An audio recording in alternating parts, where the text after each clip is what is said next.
Hello, my name is Adolfo, and this is Life of Adolfo.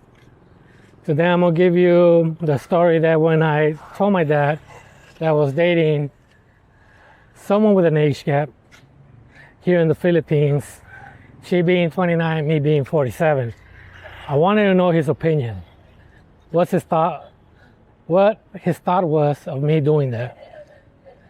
And I called him and I was talking to him. But so you can understand what I'm gonna start talking, because he went off topic, is that my dad lives in California, the United States. And where he lives at, it's about 2 hours away from the border of Mexico and the United States. On his side of the border is Calexico. On the other side is Mexicali, which is the capital city of the state of Baja California Norte. And when I told him about it, of course he asked for the age, and after that he said it's okay. But then he started talking of the story where he lived at, since he's a farm worker. I'm not sure if I said that. And he said, here where I live at, the Filipinos that used to work in the farm, which I don't understand why they work on the farm, and I'll get to it later on. He said what they used to do is go to Mexicali, Mexico, and they used to get young Mexican females, Mexicanas, and marry them, date them, marry them. And then he said, as a matter of fact, your babysitter, the two oldest sons are actually Filipinos, because a Filipino brought her to the States and they had babies, and I believe he passed away. Like I said, he's older. The age gap. And I started thinking, I'm like, well, not to be stereotyped, he has slant eyes, because you have to remember, Mexicans and Filipinos kind of look the same. Sometimes the eyes, you'll say, okay, he's Asian. And I started thinking, I said, yeah, Ricardo, that's one of the two kids. Because, like I said, they used to babysit me. He's older than me. And I said, you know what? He did look like Asian. But at that time, I'm a kid, a baby. I wasn't doing the math. And then he started telling me, like I said, the story. He said a lot of them, they used to do that here. And where we live at, or where I live at, most of the land was owned by a Filipino or Filipinos. As a matter of fact, the street where I live at, all that land was from a Filipino that he sold it so they could make houses. And the street name is named after him. Now, why did I say, and I know now I'm off topic, why did I say that it didn't make sense Filipinos work in farm? And a lot of people don't know this, that there used to be a lot of farm workers. If you look at the farm union of the Mexicans, I forgot what it's called now, but it used to be called UFW, or it's probably the name now. And in the north of California, in a place called Delano, there used to be Filipinos that used to also work there as farmers, so south and north. And they wanted to boycott because they wanted better pay rates. And they started boycotting. And what do the owners of the land, or the people that basically make the money out of the farm workers, they try to divide and conquer.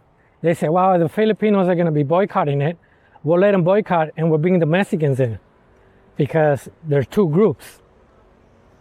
What they didn't know, and this is because they had a union, the Filipinos, and the main head honcho for them was a guy named Larry. People used to know him as Seven Fingers. I read a little bit of the history.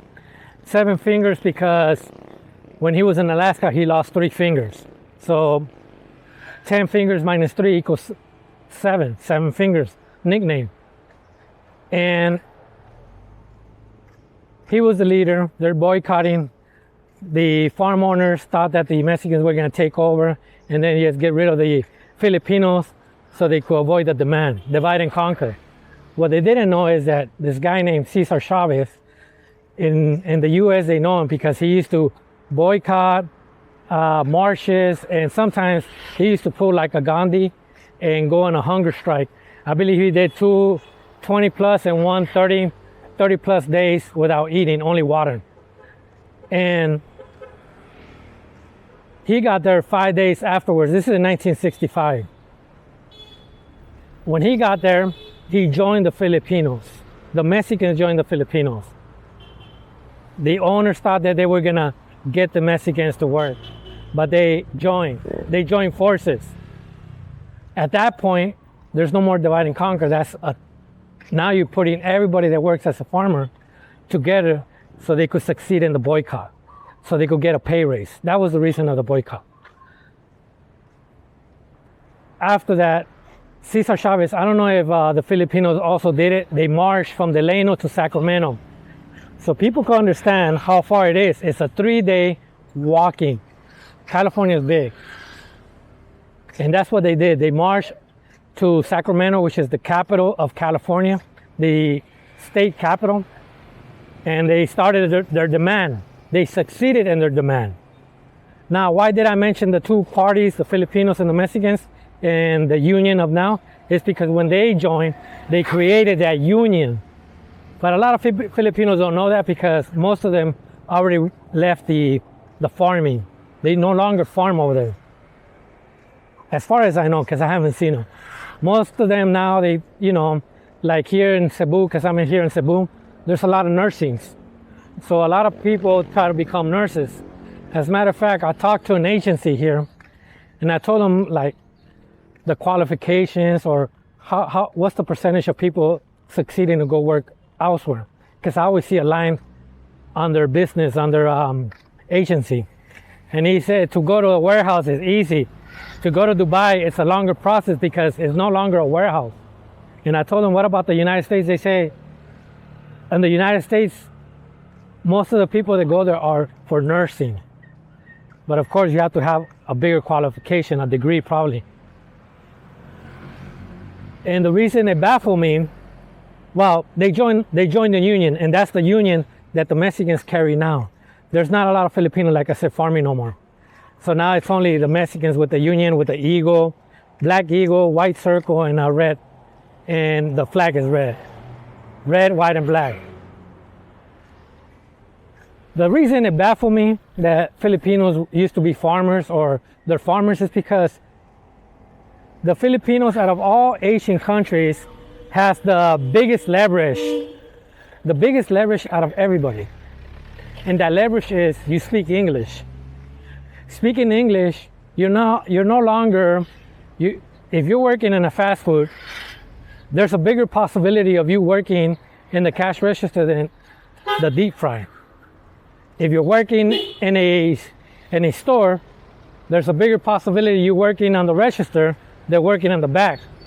You're already ahead because of your language. You're able to talk to people. Mexicans, they cannot talk because they speak Spanish. The Mexican language is Spanish. And that's one thing that baffled me, like why are they working in farming when they have the number one thing that everybody needs to work in the US? But back to the main subject, I told my dad, he didn't mind it.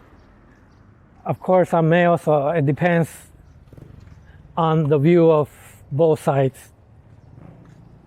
And he said, okay, because 29 is already a mature age. So he didn't mind it. And now we have a baby. He's with me. He hasn't seen him. My dad has cancer, so he cannot travel. Hopefully we go visit. But that's all I got. Hopefully you like my video. That's it. Thank you. Thank you for watching.